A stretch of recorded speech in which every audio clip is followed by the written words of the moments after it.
Hey, Clay. Wow, it's been forever since we've talked, huh? How's Sally doing? What grade is she in now? Does she have a boyfriend?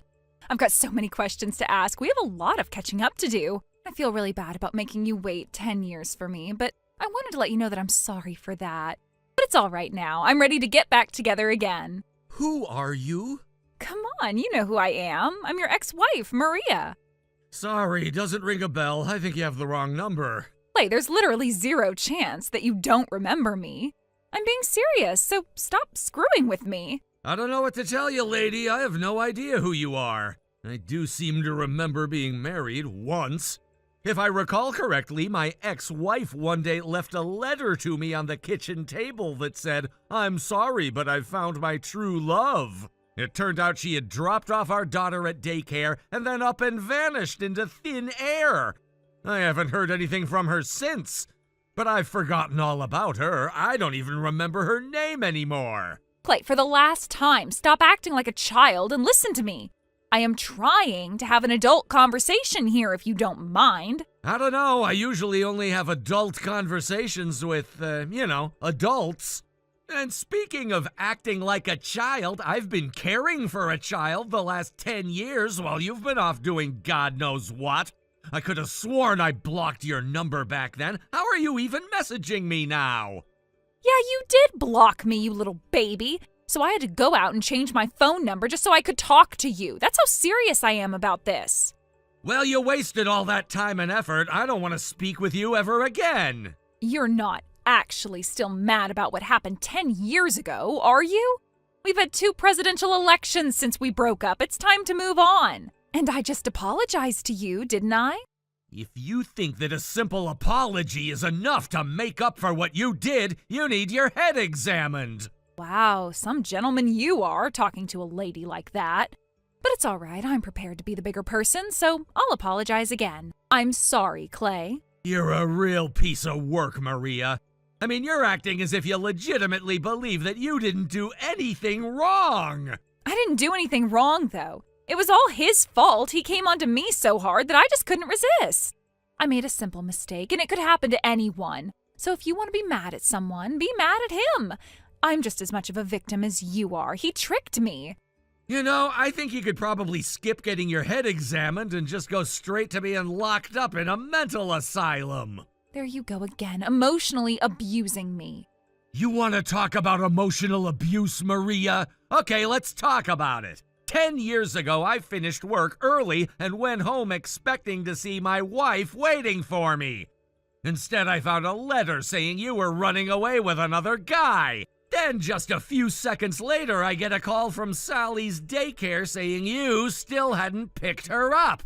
What sort of effect do you suppose that had on my emotions, huh? Yeah, I know. I maybe should have done things a bit differently. Maybe? A bit? But you know what? Forget about me. I'm a man. I can take it. Sally, however, is still a young girl. She was 3 years old when her mother abandoned her, Maria. Do you have any idea how hard that was for her? Wow, she was only 3 back then? That doesn't seem that long ago. And yeah, I guess a girl does really need her mother at that age. If you were aware of that, then what were you thinking running away like you did?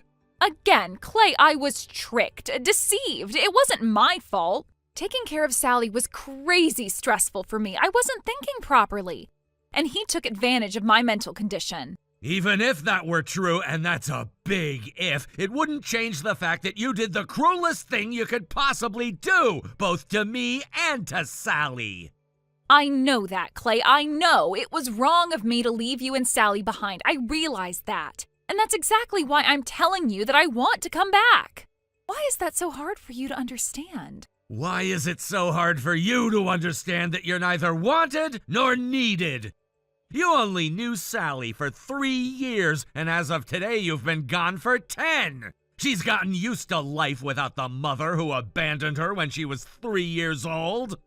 I don't think you're taking Sally's best interests into account, Clay. What's better for a child, to have a mother or not?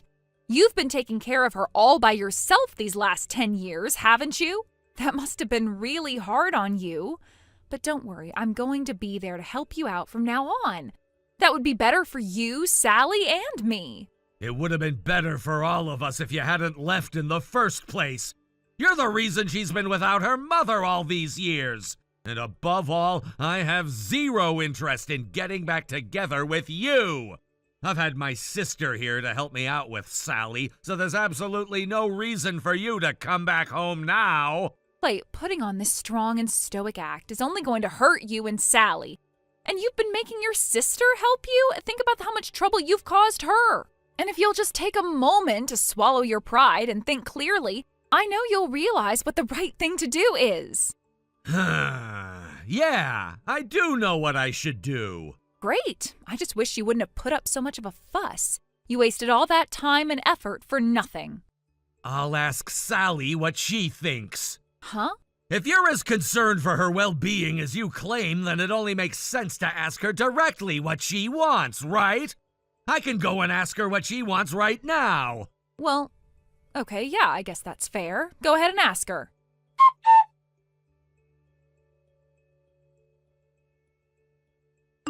Sorry to keep you waiting. There was a lot of background information to cover. Good grief, it took you long enough. And don't give me any crap about background information. It's a really simple question. Does Sally want me to come back, yes or no? Well, let's hear it. What did Sally say?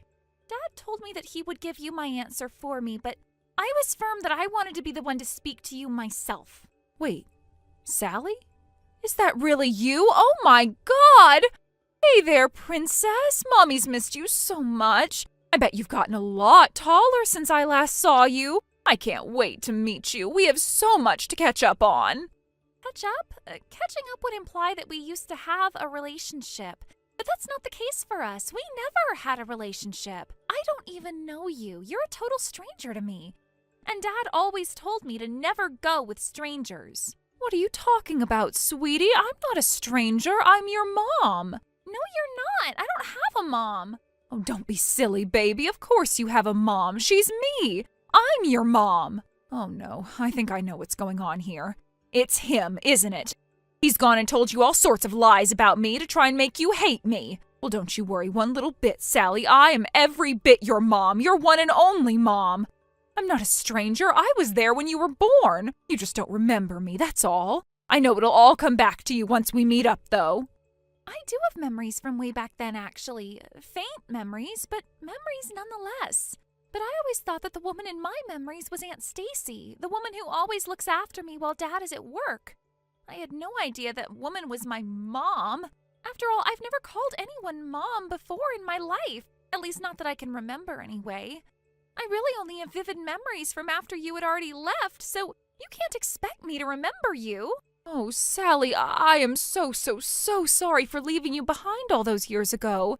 Every time I think about what I did to you, it makes me want to cry my eyes out. And I want to make up for that. I want to come back to you, sweetie, so please, honey, please, don't say anything like, I don't have a mom. It's like you're shoving a knife right into my heart. That's the saddest thing I've ever heard anyone say. I don't know what you want me to tell you, lady. I said I don't have a mom because it's the truth. I literally do not have a mom. You can disagree if you want. That's your prerogative. But the fact remains that there's nothing in my heart but an empty void where Mom used to be. Oh, you poor little thing. You've been totally brainwashed by your dad. I don't like talking about your dad to you like this, but your dad hates me for no reason. That's why he's been telling you lies about me. And the worst part is the effect his lies are having on you. He is going out of his way to keep you from having the mom that you desperately need. So tell me, honey, what did your dad tell you about me? Well, when I was younger, I used to ask him about where my mom was. All the other kids in my class had moms, but not me. But he only ever said, you don't have a mom, and that's okay. I knew it. He was brainwashing you. It's not really brainwashing, though, is it? I mean, what was he supposed to tell me as a 5-year-old girl? Well, you see, your mom had an affair with another man, and she abandoned you so she could run off with him. Something like that? So I can totally understand why he simply told me that I don't have a mom. You get it too, right? Oh, well, sure, I guess I can understand that. Yeah, when you put it that way, you're right. It's not too easy to talk to kids about affairs and stuff. Okay, I can see your point there. I'm glad we're on the same page so far. And I can admit that you have a point too about kids needing their moms. Back when I was in the 4th and 5th grade, the other kids used to pick on me because I didn't have a mom. My teachers told them off for it, obviously, but they did it in the absolute worst way possible. They treated me like I was some kind of fragile object. Like if anyone breathed on me the wrong way, I'd just shatter. I hated that. It was worse than the bullying, really. It made me want to never go to school again. It was really hard for me back then. I even took out my frustrations on Dad and Aunt Stacy. I was like, why don't I have a mom? Where did she go? Did you make her go away? I feel really guilty about that. It wasn't their fault. Oh, you poor, sweet, innocent little thing. I can tell it's been hard for you, but it's all right now. Mommy's coming home. It is all right now. I'm fine without you. Dad works really hard during the week in order to make sure we have everything we need. Even still, he always leaves his weekends and holidays open to spend with me. He cooks me dinner, takes me places. We have a lot of fun together. And since my Aunt Stacy comes here during the week when he's not here, I'm never alone at home. Plus, elementary school was rough for me, but I'm in middle school now, so the people around me are way more mature. No one makes fun of me for not having a mom anymore, and I've actually made a lot of friends. So I'm perfectly happy both at home and at school now. But imagine if you had your mommy with you too, then you'd be even happier. Don't you think so? No, actually I don't. I've already told you a bunch of times I don't have a mom, and I'm just fine with that. I think I'm going to start crying. I don't know what I need to say to make you understand. Wow, what a coincidence. I was thinking the exact same thing. Maybe it would help if I said it this way. The fact that I don't have a mom, the struggles that came along with that, and the way that so many people came together to help me through it all, are a part of what made me the person I am today. I'm perfectly happy with the way things are. In other words, I don't need some random person forcing their way into my life and mucking it all up. Hey, hold on. I am not some random person. You may not remember much about me, but that doesn't change the fact that I am your mother. And as your mother, I deserve a lot more respect than you're giving me. I have been nothing but kind to you during this conversation. Huh. Looks like your conversation didn't go exactly as you had hoped. Clay, is it you again? Yep. Sally had a really satisfied look on her face when she handed me back my phone just now. And looking through your conversation, it looks like she said all that she had to say. What an eloquent girl. I'm impressed. Impressive? That's what you call impressive? Didn't you see the way she was talking to me? Me, her mother. Is that how you raised her, Clay? I knew it. A man raising a child on his own is a recipe for disaster. I don't really want to hear that from you.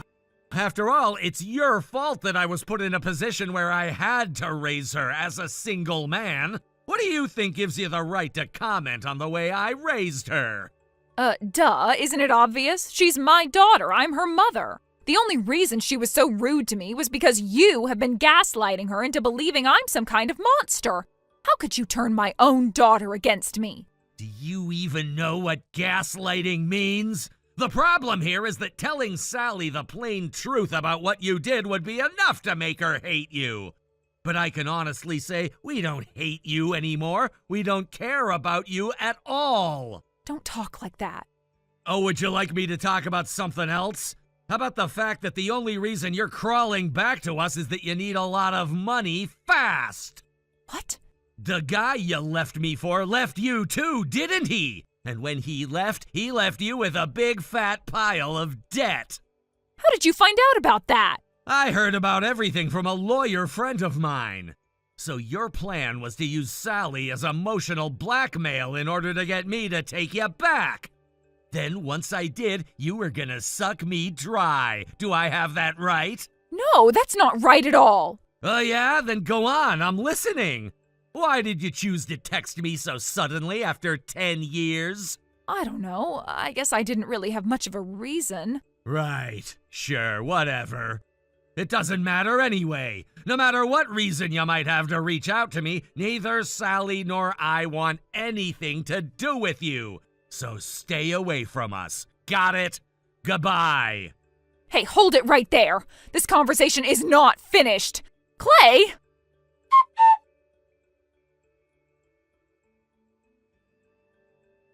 She kept on sending more and more obnoxious texts after that, so I blocked her number again. If she went out and got another new phone number just to harass us, I was planning on going to the police and reporting her for stalking. Fortunately, though, I didn't have to do that. Why is that, you may ask? Well, a few days after I blocked her number, she got arrested for trespassing and breaking and entering. Apparently, she broke into the house that we used to live in back when she first left us. I guess she didn't know that I had moved back into my parents' house in the meantime. That was a recommendation from my sister Stacy, and boy, am I glad I listened to her. I feel really bad for the people we sold the house to. They didn't deserve to get dragged into this. I gotta say, I was pretty moved when I read through the conversation that Sally had with Maria. I had no idea that she felt that way about me. I hate that my issues with her mother have caused her so much trouble in her young life, but that all just makes me want to work twice as hard to ensure that she always feels loved and never feels alone. Sometimes I feel like it would genuinely be good for her to have a mother figure in her life. You know, someone that she can actually call her mother. But I also know that I can't just go out and marry any willing woman. She's gonna have to be okay with taking on the heavy responsibility of being a stepmother. And, more importantly, she's going to have to be someone who Sally can love and respect as her mother. In the meantime, though, Sally and my sister Stacy are having a great time together. Milan, can we talk for a minute? Huh? Nia? What is this about? It's been a while since we last talked. How have you been? Yeah, I guess it has. So what's the deal? Why are you suddenly acting all friendly and casual like this? We were never that close. What are you talking about, Milan? We used to be on a first-name basis. We started using first names just because we sat near each other in one class back in college.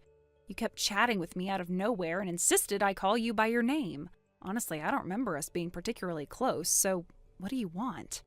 Wow, so I was the only one who thought we were close? We hung out together, you know. You mean that one time you were at a group date my friend invited me to? I don't even remember talking to you there.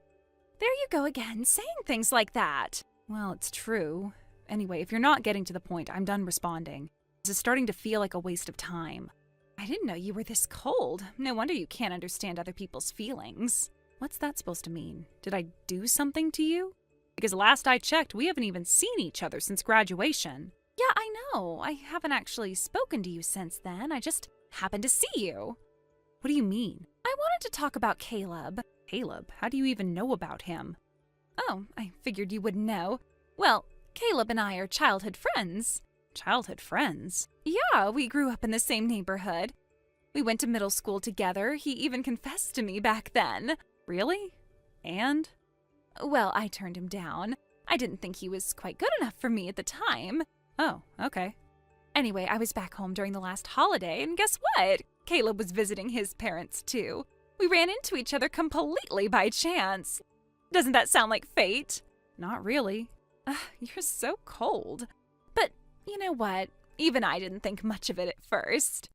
Yeah, well, Caleb hasn't really changed much. He's had the same face for years. Let me guess, you were drawn to his looks? Wait, how did you know? You're not even going to deny it? I just remembered seeing someone at that group date who ignored everyone else just to chase after the best-looking guy there. You annoyed him so much that he tried to avoid you. Well, that's harsh. You're making me sound like some shallow girl who only cares about appearances. I mean, yeah, I used to be like that, but this is different. Caleb's special. He's kind and easy to talk to. So what? Is that why you're contacting me? What does this have to do with me and Caleb? I confessed to him, okay? I told him how I felt, but he turned me down. Said he was already seeing someone. Then yesterday I saw him walking with you, and I realized you're the one he's dating. Took you long enough to figure that out. Honestly, I barely remember what you look like. Even as a joke, that's kind of mean, but whatever. Caleb's nice, though, isn't he? I wasn't joking, and yeah, I guess he's nice enough, but what's your point? I mean, think about it. Even after I confessed, he still rejected me properly. He didn't make excuses or try to sneak around. He actually respected the person he's with, even if he doesn't really love her. That's sweet, right? Wait, what did you just say? That he's sweet? No, the part where you said, even if he doesn't really love her. Are you seriously talking about me? Yeah, obviously. And what exactly makes you think that? Because he confessed to me before. Why would he suddenly be in love with someone else?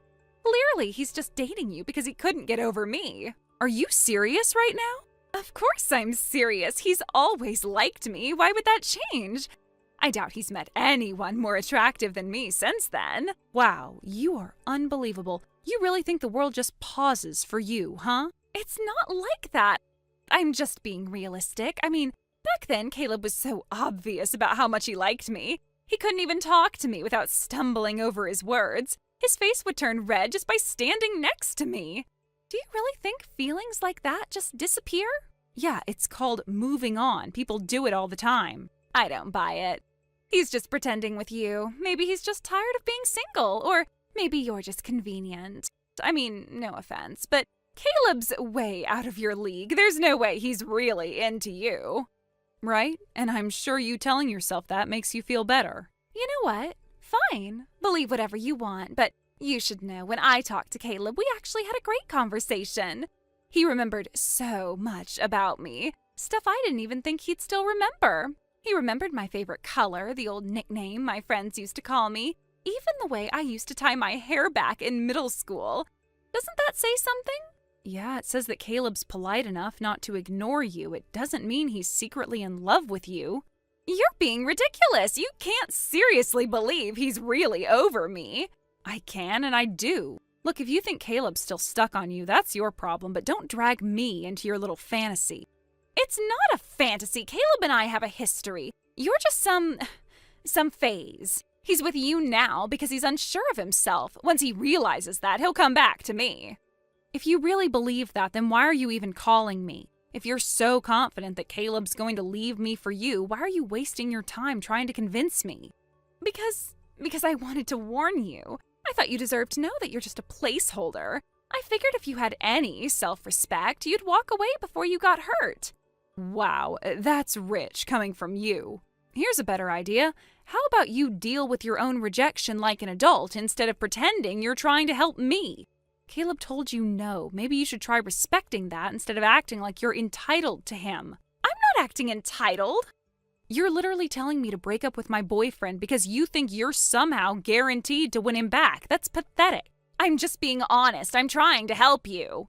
No, you're trying to make yourself feel better. You want to believe that Caleb only rejected you because of me, not because he's just not interested in you anymore. That's the truth you can't face.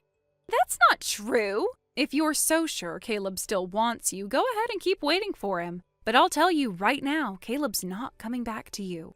He's with me now, and he's happy, so whatever little story you're telling yourself, it's not real. What? Nothing. No, seriously, don't give me that. What's going on? I told you it's nothing. Forget it. You know, I've been thinking. You're only dating Caleb because you forced yourself on him, right? I bet you cornered him, made him feel like he couldn't say no. Caleb's far too nice for his own good, so I am sure you just pressured him until he gave in. Wow. You really believe that? No. Caleb's the one who asked me out. Yeah, right. Don't act like I'm stupid. I already know what really happened. No, you don't. Not even close. Look, this is what I really wanted to say. Oh boy, here we go. What is it this time? I want you to break up with Caleb. What? You heard me. I want you to break up with him. Yeah, no. What? Why not? Because this is insane. Why would I break up with my boyfriend just because you told me to? Because you're just in the way. Caleb doesn't really love you. He's just too nice to say it. He's trying not to hurt your feelings, that's all. So if you actually cared about him, you'd let him go. And what makes you think I'd just take your word for that? Because Caleb loves me. He always has. And I love him too. If you weren't in the picture, we'd be together already. Face it, he's practically my boyfriend. You're just temporary. You're actually serious right now, aren't you? Of course I'm serious. I've been waiting long enough. Just break up with him already. Okay, wow. Listen, let me make this crystal clear. I am not breaking up with Caleb because you've got some weird fantasy about him. Whatever you've been telling yourself, it's not real. If you won't break up with him, then we're not friends anymore. Are you okay?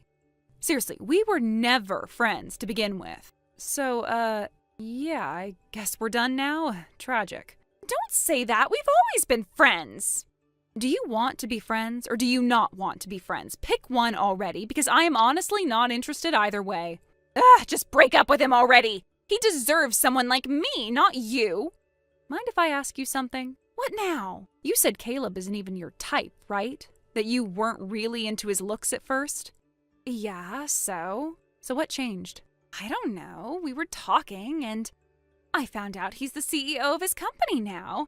He's not that much older than me either, and honestly, I was surprised. I didn't think someone our age could already be that successful. Ah, got it. So it's the money. Yeah, that makes sense. You know what? I'll give you credit for being upfront about it. At least you're honest in your own twisted way. Oh, please, don't make it sound like that. Money's important, but it's not everything. But it matters. I'm not going to apologize for wanting some security. Right, except you were just saying Caleb's the love of your life. Sounds like what you actually love is his paycheck. That's not fair. I really do love him. Right, you love Caleb.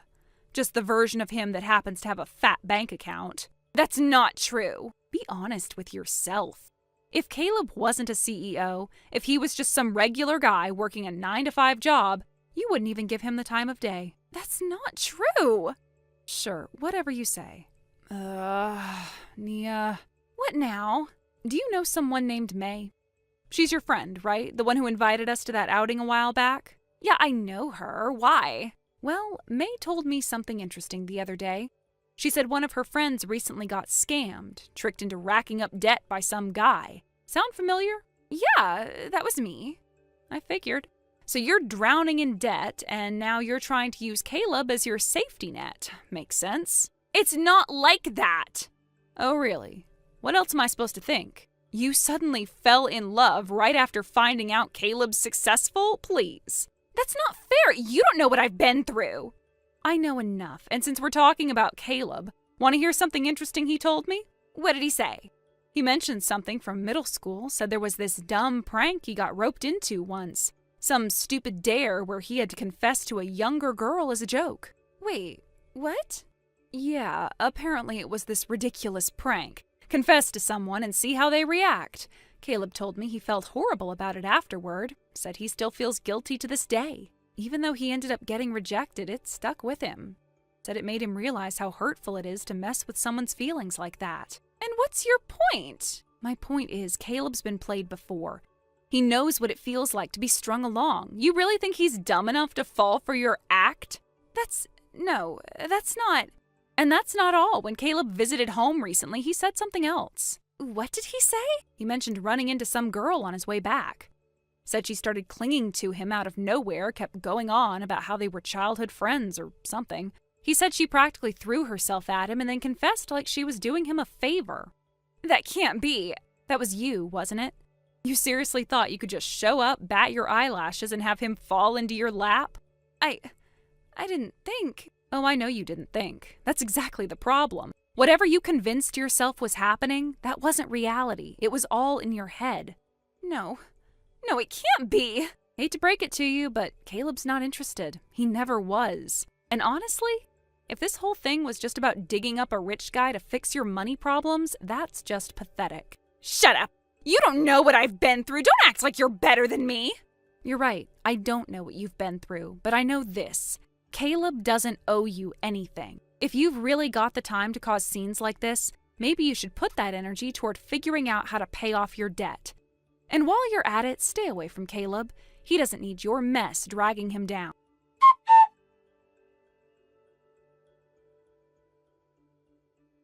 After that, I didn't hear anything from her for a while. At first, I wondered if it was just temporary, like maybe she was taking some time to sort through everything, to process what had happened. But as days turned into weeks, I started to realize that she had completely distanced herself. It was almost as though she had vanished without a trace. The silence was deafening, and it left me with a feeling of uncertainty, not just about her, but about what had transpired between us all. It wasn't until later that I heard from May.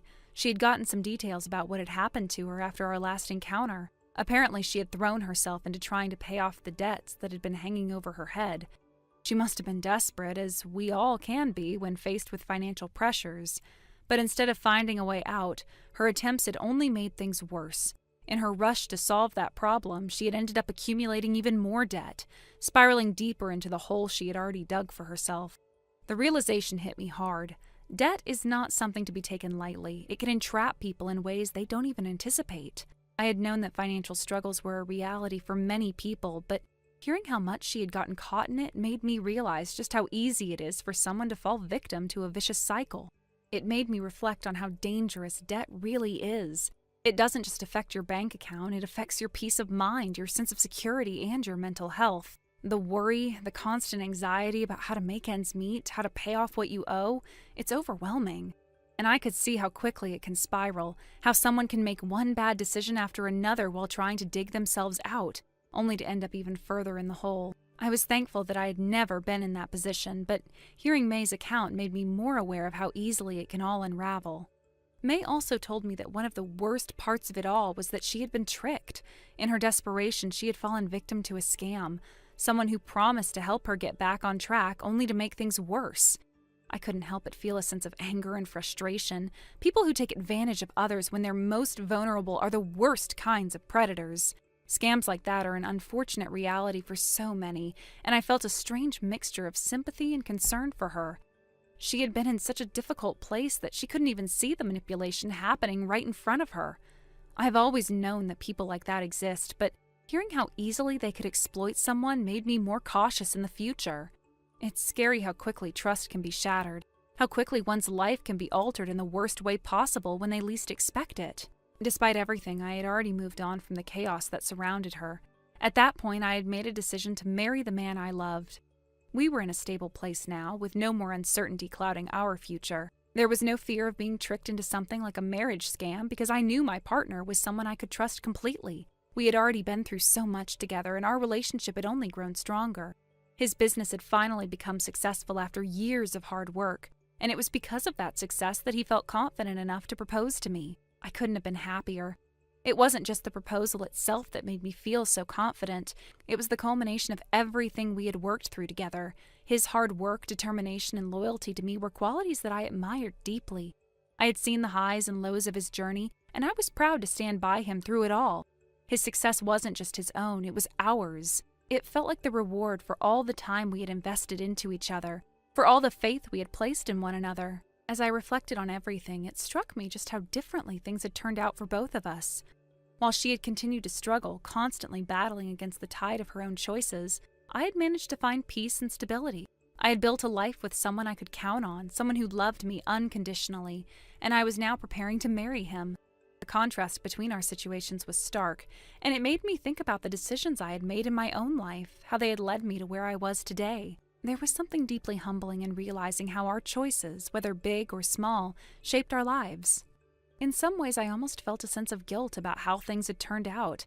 I didn't wish for her to suffer, but at the same time, I knew that her situation was a result of her own actions. She had made reckless choices, trusted the wrong people, and ultimately found herself alone and burdened by debts she couldn't handle. It was a harsh lesson, but one that I think she would have to learn on her own. The more I thought about it, the more I realized that there was nothing more I could do for her. Sometimes you have to let people face the consequences of their actions, no matter how hard that may be. And while I couldn't change her fate, I knew that I was in control of my own future. I had worked hard to get where I was, and I was not going to let anything, or anyone, ruin the happiness I had found. I had learned so much from the past, lessons about trust, responsibility, and the importance of making careful decisions. And with those lessons, I was moving forward, ready to start a new chapter with the man I loved. Thank you for watching and listening. We hope you enjoyed the video. Don't forget to like this video and subscribe. Also, feel free to leave a comment about what you thought of the story. We look forward to seeing you at the next story. Hey, Elliot. Got a minute? I need to talk to you about something. Lainey? Yeah, I've got some time. What's on your mind? Did you hear about the announcement? Announcement? What announcement? The one from the kindergarten. They're having a performance this Saturday. Don't tell me you didn't know. Oh, that. Yeah, I know about it. You sounded so serious. I thought it was something bad. So, what about the performance? Huh, that's a pretty casual reaction. You make it sound like it's no big deal. Kind of cold, don't you think? It's the kid's big moment, and you're acting like it's nothing. That's not true. The way you started the conversation threw me off. I thought something was wrong. Of course I'm excited about the performance. Oh, really? Well, I'd hope so. What's that supposed to mean? I mean, Amy's playing the lead role, right? Of course you're excited. So you knew.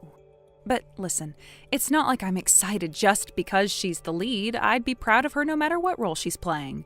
Oh, please, don't act like you're above all that. Excuse me? What's that supposed to mean? Come on, everyone knows being the lead is better than some background role. Don't pretend you don't care about that. Don't put words in my mouth. That's not how I feel. Oh, yeah? So you're saying you wouldn't mind if Amy weren't the lead? Exactly. As long as the kids enjoy themselves, that's what matters most. Then let Cam take the lead. What? I'm saying let Cam take the lead role. If it doesn't matter to you, then it shouldn't be a problem, right? Are you serious? That's impossible. See, I knew it. You're just pretending it's not a big deal, but deep down you don't want to give it up. That's not what I meant. Look, it's not something we can just decide ourselves. The teachers are the ones who assign the roles. I'm not asking you to change things yourself. All you have to do is tell the teacher that Amy wants to give up the role for Cam. Easy, right? That's ridiculous. And no, I'm not doing that. Why not? Because Amy's been working hard on this for weeks. She's excited about it. You can't just expect her to step aside. And anyway, did Cam even say she wanted the lead? I don't recall her being the type to throw a fit about this kind of thing. Of course Cam wouldn't whine about it. But when I heard about the performance, I asked Kay what role Cam had, and she told me Cam wasn't the lead. So obviously Cam must have wanted it. Well, that sounds like you're just assuming things. Either way, I'm not asking Amy to give up her role. You'll have to let it go. Come on, just let him have it. You said the role didn't matter, but clearly you're just pretending. That's not fair. I said I didn't care about what role Amy got, but what Amy feels is a different story. Can you understand that? Why are you so fixated on this? Because Cam's better suited to the role. She's cuter and she's smart enough to pick up the lines quickly. She's perfect for it. You're seriously making this about looks? It's not just that. Cam's charming. She's the type that people naturally want to watch on stage. Don't you get it? She deserves the spotlight. I think we're done here. Goodbye. Wait, you can't just walk away. Listen, I already told my parents about the performance. They're flying in to watch Cam, and if she's not the lead, it's going to be embarrassing. That's not my problem. I doubt your parents will throw a fit just because Cam's not the lead in a kindergarten play. You don't know that. Look, just do this one thing for me. Tell the teacher Amy's giving up the role. Otherwise what? Otherwise, I'll start telling everyone that Amy stole the role from Cam. I'll make sure all the moms know that Cam was supposed to get the lead, but your family forced her out of it. Are you serious right now? You'd really stoop that low? Try me. If you don't give up that role, I'll make sure your family's completely isolated. No more playdates, no more invitations to parties. You'll be an outcast. You know what? Fine. Go ahead. Tell whoever you want. No one's going to believe you. Oh, they will. People love a good story, especially one where the bad guy is easy to point out. Just imagine what they'll say when I tell them how Amy's parents pressured the teacher to pick her over Cam. I'm not playing this game with you. I already sent screenshots of this conversation to the mom group. Excuse me? I'm not kidding. I screenshotted the whole thing. Everyone's going to know how you refused to let Cam have a chance, even after I begged you nicely. I'll make sure they know you're selfish, entitled, and only care about your kid being the star. Huh? The mom group. Didn't you get a notification? Mom group? What's that? I've never heard of it. Oh, you weren't invited? Well, that's unfortunate. What? So I'm the only one left out? That's horrible! Yeah, must have been some kind of oversight. Oh, wait, since you're feeling left out, let me fill you in on how everyone reacted after I posted our little chat. Wait, what do you mean posted? I shared our conversation with the mom group. Figured they should know about what's been going on. You what? Why would you do that? Because you were threatening to spread lies about Amy. You said you'd tell everyone that Amy stole Cam's role, so I figured, well, better show everyone the truth first. But what did they say? Let me read some of the comments for you. Lainey's acting ridiculous again. Honestly, she's probably better off not being in the group. She doesn't even seem to care about her own kids' feelings. Did she even ask Cam what she wanted? Maybe that's why she didn't know about the performance until now. And now she's threatening people just to make herself look better? Wow. What is this? Exactly what I said. It's how the other moms reacted after seeing our conversation. But why is everyone saying such awful things about me? Well, for starters, the roles for the play were decided weeks ago. The kids have been practicing for a long time. Memorizing lines takes time, after all. You only just found out about it because you weren't paying attention. If you'd been listening to Cam, you'd have known much sooner. Cam never told me. Oh, come to think of it, she didn't even want me to read the announcement flyer. Maybe that's because she knew how you'd react. What's that supposed to mean? I mean, look at how you've been acting. Going on and on about how only the lead role matters, like anything else is worthless. Can you blame Cam for not wanting to tell you she didn't get the lead? Why would she want to hear her own mother belittling her role? That's not fair. I didn't know. Actually, Cam chose her role herself. The kids volunteered for their parts, and Cam put her hand up right away for the role she's playing. One of the teachers mentioned it when I was helping out the other day. What? No one told me that!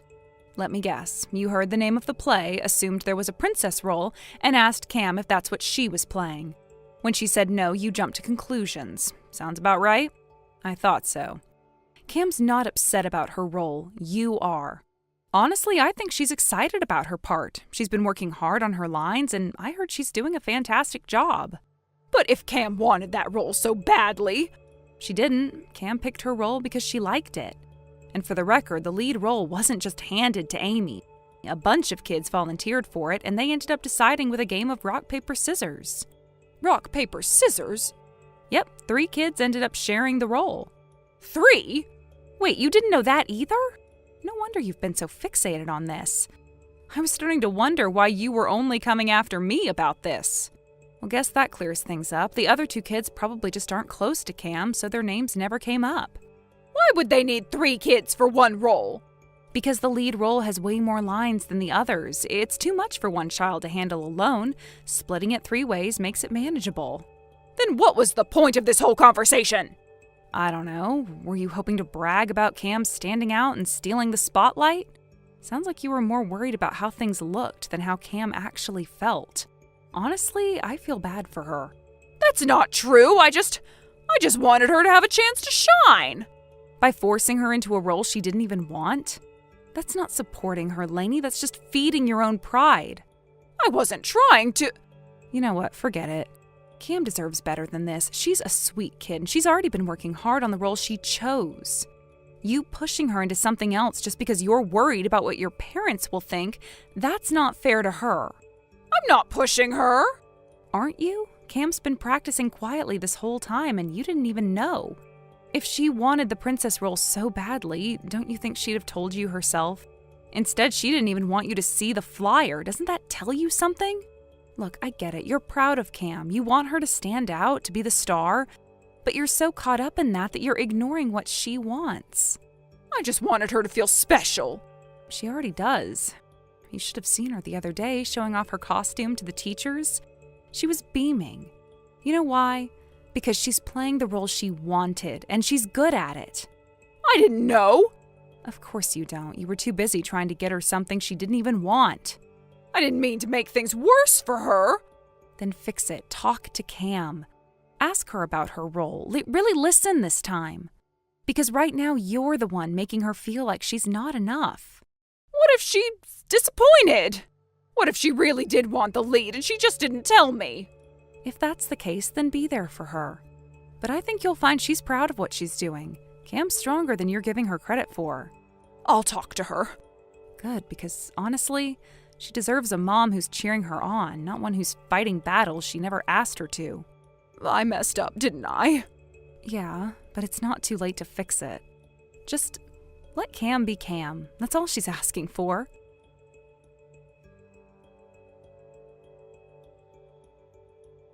On the day of the performance, the children were eagerly and happily preparing for the play. Their faces lit up with excitement as they rehearsed their lines and movements.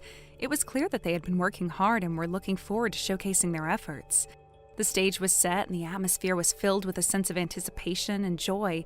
They couldn't wait for their moment to shine, and it was heartwarming to see how much they had invested in making the performance a success. Among them was Amy, who, like the others, had her own set of nerves and excitement. Cam, too, was full of energy, but there was an added weight on her mind. Although the children were all focused on their roles and rehearsing in their own way, for Amy and Cam, the day held a mix of emotions, especially after what happened earlier. After the performance came to an end, everyone was buzzing with excitement. It had been a success, and the children had done a remarkable job. The applause from the audience was loud and full of admiration, and it was clear that the hard work they had put into the play had paid off. Amy and Cam, along with the other children, felt a sense of accomplishment. It was a moment that they would remember, a culmination of their efforts, and it felt like a small victory. However, after the event, as the crowds began to thin and parents started to gather their children, something unexpected happened. Cam's grandparents, her father's parents, approached her. They were warm and welcoming, but there was a noticeable tension in the air.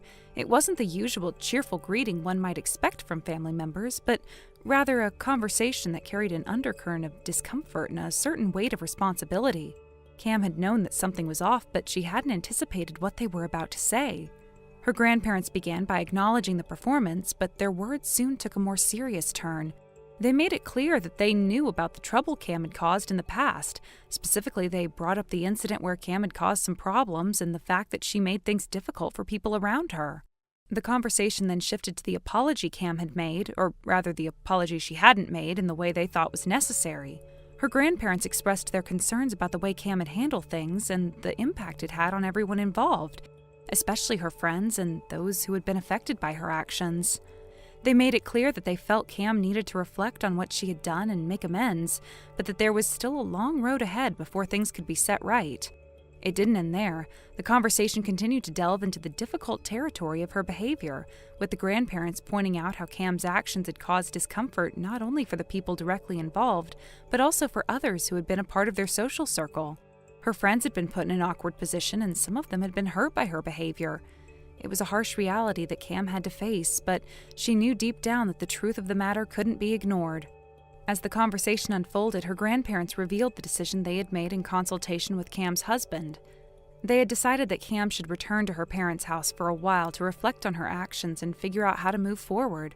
It wasn't an easy decision for them to make, but they felt it was necessary for Cam's well-being and the well-being of the family. They expressed concern about the way things had been going and wanted her to have the space to think things through and heal. Amy, standing by Cam's side, could see the sadness in her friend's eyes. Cam didn't speak much at first, as the weight of the situation seemed to settle in. The idea of leaving was difficult, and the thought of being separated from her own home was a hard pill to swallow. However, she understood why it had come to this point. It wasn't just about the mistakes she had made, it was about the broader consequences and the need for some time to reflect, grow, and rebuild relationships. Cam's grandparents, although firm in their decision, were not without compassion. They told Cam that they understood how hard it must be, and they reassured her that their love for her had not wavered. They had only made this decision because they believed it was the best thing for her, even if it didn't feel like it in the moment. They didn't want to push her away, but they felt that the time had come for Cam to face the consequences of her actions and take responsibility for them. Amy, despite the sadness she felt for Cam, could see that there was a sense of kindness in the way her grandparents were handling the situation. They weren't being punitive or harsh, rather, they were offering Cam the opportunity to reflect and grow in a way that would help her become a better person in the long run. And though it was painful to hear, Amy understood that sometimes difficult decisions had to be made for the greater good. Cam, for her part, listened quietly, her mind racing with a mixture of emotions. She felt a deep sense of regret for the way things had turned out, but she also recognized that this was a chance for her to take a step back and make amends. Perhaps this separation would be the space she needed to clear her mind, to truly reflect on the mistakes she had made, and to find a way to move forward in a more positive direction. Her grandparents continued to speak kindly, even as they informed Cam that her return to her parents' home was inevitable. They spoke about how living with her grandparents might offer a fresh perspective and a supportive environment. They reassured her that despite the tough love they were showing, they only wanted what was best for her, and that she would have the chance to rebuild her relationship with everyone over time. Amy, though sad to see her friend in such a situation, couldn't help but think that perhaps this would be the best thing for Cam in the long run. The grandparents had always been warm and understanding, and the idea of Cam living with them for a while might be the healing process she needed. They would offer her the stability and support she required, and hopefully, in time, Cam would find a way to rebuild her life and restore the connections she had damaged. Thank you for watching and listening. We hope you enjoyed the video. Don't forget to like this video and subscribe. Also, feel free to leave a comment about what you thought of the story. We look forward to seeing you at the next story. Hey, Kennedy. What's up? Are you having fun on your trip? Yeah, of course. I'm really enjoying it. Just today I've gotten to visit so many places and everything's been amazing. I've never traveled like this before, so it's a whole new experience. You left pretty early this morning, didn't you? Have you made it to your hotel? Yeah, I'm already here. Why? What's going on?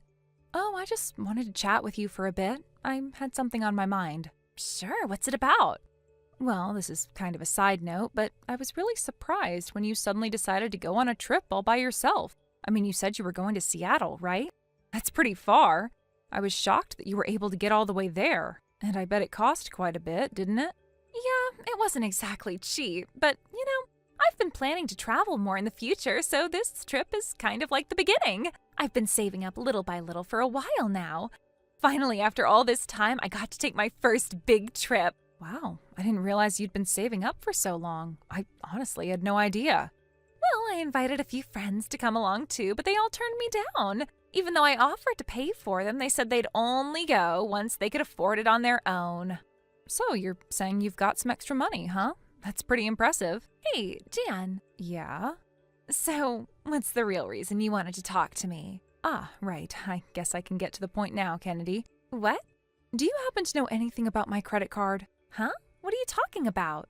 No, I don't know anything about it. Why are you asking me? Well, I only realized it was missing this morning, right after you left. The night before last, I was going through my cards, and I definitely had it then. And yesterday, I forgot to bring my card holder home with me, so I left it at the house. I thought maybe you might have noticed it or seen something since you were here the whole time. I even tried calling you earlier today, but I guess you didn't get the message. Oh, right. Well, now that you mention it. I'm sorry. I didn't even think about it. I've been so caught up in sightseeing that I didn't pay attention to anything else. Yeah, I get it. But just to make sure, you don't know anything about it, right? No, don't. Sorry. I didn't mean to be any help. Well, I guess that means you don't know anything about it. It's fine. I'll figure it out. Wait, what's wrong? Are you okay? You seem upset. Honestly, I am not okay. If you didn't know anything about it, I'm wondering if I should report it to the police. I mean, if someone's using my card, it's better to act fast, right? What? The police? Why would you call the police? Well, that's the usual thing to do when your credit card is missing. You have to report it right away to prevent any fraudulent charges. Oh, I don't know. Does it really need to be that serious? Kennedy, I'm not sure you understand the gravity of losing a credit card. Since you don't have one, maybe you just don't realize how important it is. Is it really that big of a deal? You don't even get it, do you? Are you making fun of me? No, I'm not trying to mock you. I'm just trying to explain that losing a credit card isn't something to take lightly. Wait, I get it now. Since the card can be used to buy all sorts of things, you're worried that someone might pick it up and use it, right? You're just panicked because you don't want someone else to spend money with your card. Exactly, and you should understand why I'm worried. If someone uses the card without permission, it's a huge problem. Wait a second, though. Are you sure you understand how credit cards actually work? What? Of course I know how they work. No, a credit card isn't just something you can use like cash. It's a way to buy things now and pay for them later. Do you even know what that means? Wait, what? Can you explain it again? Okay, listen carefully. When you use a credit card, the company pays for the purchase up front. But you're not paying right then. You have to pay the company back later. Essentially, it's like borrowing money. Oh, so if someone uses my card, I'm the one who gets the bill later?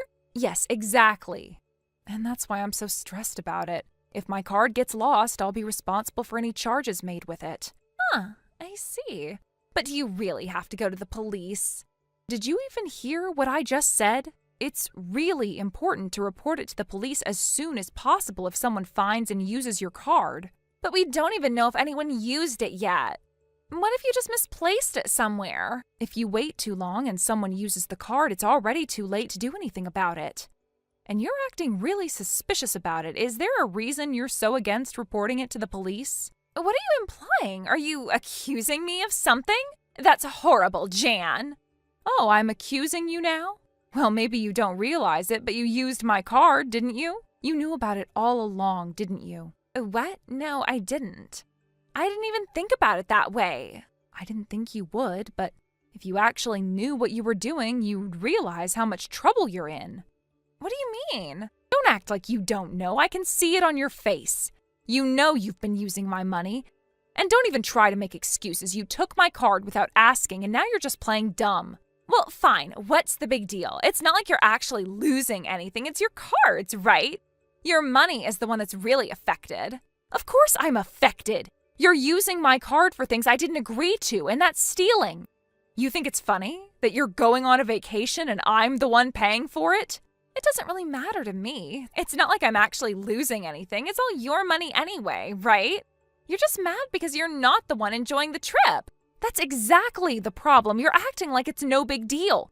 If you had any respect for me or my things, you'd never have done this. Oh, I get it now. I'm the bad guy. Fine, I'll own it, but you don't have to make such a big deal out of it.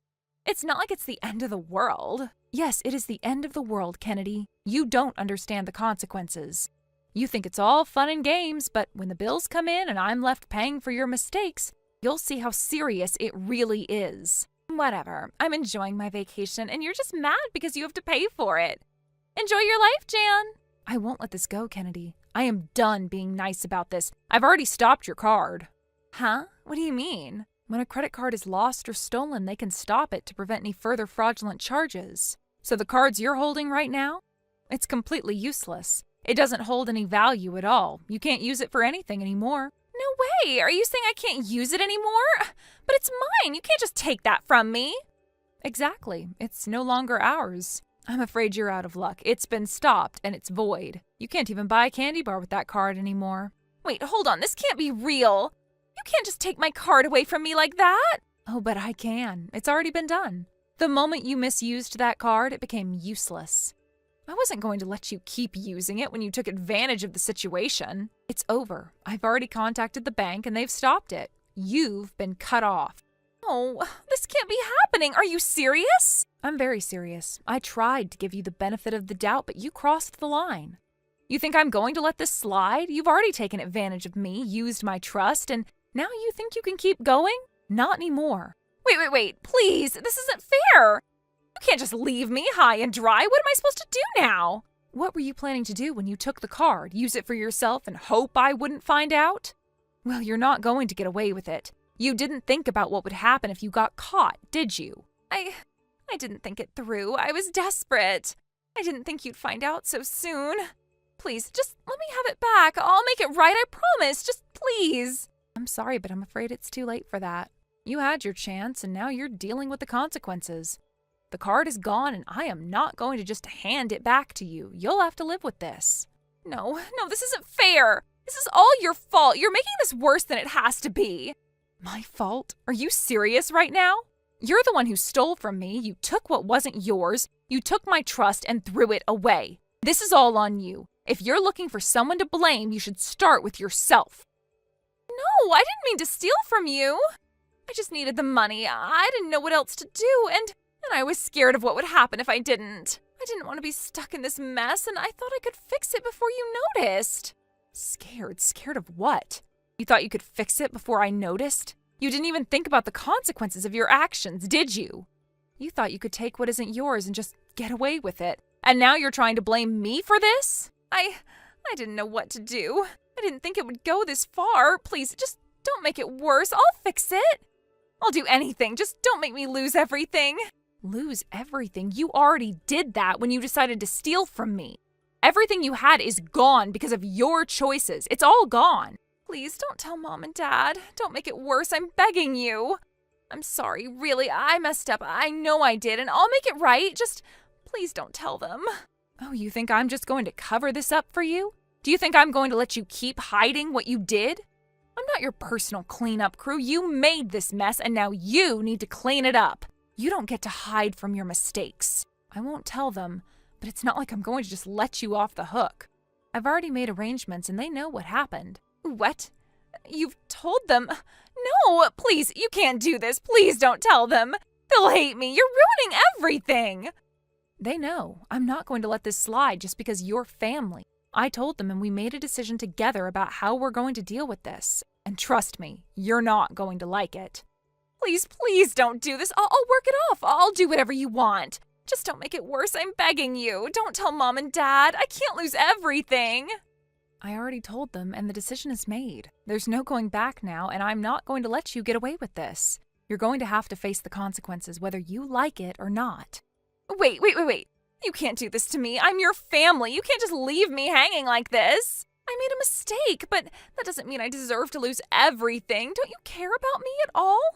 I care about you, but this isn't about that. This is about what you did. You made a choice and now you have to face it. Don't you get it? This isn't about family. It's about what's right and wrong. And what you did was wrong. I'm not going to protect you from the consequences. What am I supposed to do now? You've taken everything from me. What am I supposed to do without the card, without the money? I'm stuck here. You're going to figure it out just like everyone else does when they screw up. You don't get to hide behind your mistakes and think that everything will just magically work out. You have to face it. You have to take responsibility. I can't do this. I can't handle it. You don't understand. This is too much for me. I can't take it. You can, you will, you have to. This is the reality now. You can either face it or you can keep running from it. But either way, it's not going away. So what now? What happens to me? What do I do? I can't go back, not after everything. Well, you have two options. You can either continue down this path to try to avoid your responsibilities and end up losing everything, or you can face what you've done, take accountability for it, and try to make things right. But how am I supposed to fix this? I can't even pay for anything now. I'm stuck here without money, without a way out. You're not completely stuck. I've already talked to Mom and Dad and we made arrangements for you. You're going to have to work hard, but you'll be able to pay for things in the end. It's going to take time, but that's the price you pay for your actions. I don't know if I can do this. I don't know if I'm strong enough for all of this. You are. You have no choice. But I'll be there to help you through it. This isn't going to be easy, but you can get through it. You just need to stop running and start facing the reality of what you did.